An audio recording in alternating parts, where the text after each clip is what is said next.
Je m'appelle Franck Mazuet, je suis documentariste et chercheur associé au Centre d'Histoire Sociale de l'Université Paris 1 Panthéon-Sorbonne. Je vais vous parler aujourd'hui des actualités françaises, la firme de presse filmée qui a produit des journaux d'actualité diffusés dans les salles de cinéma entre 1945 et 1969. Des actualités auxquelles j'ai consacré un livre qui s'appelle « Le cinéma de l'événement, l'histoire des actualités françaises ».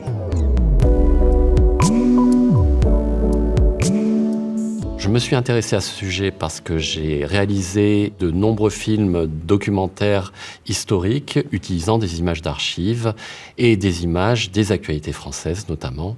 Et je voulais savoir d'où ces actualités venaient, qui les faisait, où elles étaient diffusées, pourquoi elles étaient diffusées et quels étaient leurs producteurs. Les actualités françaises sont une firme de presse filmée qui appartient à l'État, qui est contrôlée par l'État français et qui diffuse des journaux d'actualité d'une dizaine de minutes à l'intérieur des séances de cinéma entre 1945 et 1969. Le public des actualités françaises est un public qui se déplace dans les salles de cinéma pour voir des images de bonne qualité. En moyenne, il y a à peu près 7 millions de spectateurs dans les salles par semaine, donc c'est un public assez large. Pour avoir une idée de ce qui s'est passé pendant la semaine, puisque ce sont des actualités hebdomadaires.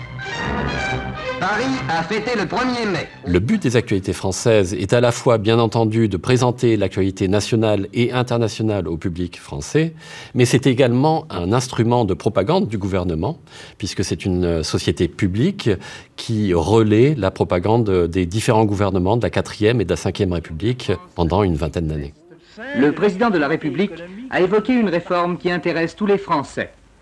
Le changement qu'il faut apporter à la condition ouvrière. Le but des actualités françaises, c'est aussi de promouvoir la politique du gouvernement à l'étranger, et notamment en Afrique du Maghreb et en Afrique subsaharienne.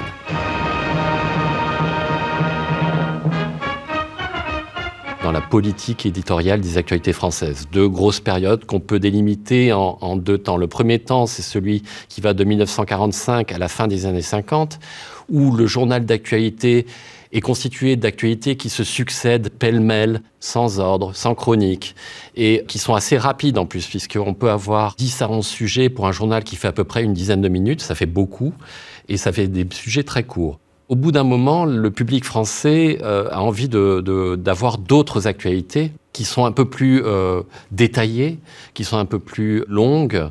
Donc les actualités françaises vont adopter une politique éditoriale qui va faire la part belle aux magazines. Et en fait, les actualités vont, avec une durée de journal qui est sensiblement identique, diminuer le nombre de sujets de manière à pouvoir augmenter la durée de chaque sujet, faire des enquêtes, faire des sujets rétrospectifs. Donc ça, c'est la deuxième période qui va commencer à la fin des années 50 et qui va perdurer jusqu'en 69, date de la fin des actualités françaises. Au niveau des années 60, on a donc des postes de télévision qui sont beaucoup moins chers, qui sont beaucoup plus populaires finalement. On peut les retrouver dans les foyers français. Et la télévision amène avec elle des actualités qui sont beaucoup plus proches de l'événement que ne sont les actualités cinématographiques. Les actualités françaises ont contribué à façonner le regard des Français sur l'événement dans la mesure où elles ont créé une grammaire cinématographique capable de glisser à l'intérieur de l'histoire de l'événement de manière rapide et simple. Ce qu'on retrouve aujourd'hui dans les actualités en continu qu'on voit sur nos écrans est totalement dans l'affiliation de ces actualités qui ont contribué à fabriquer ce récit de l'événement.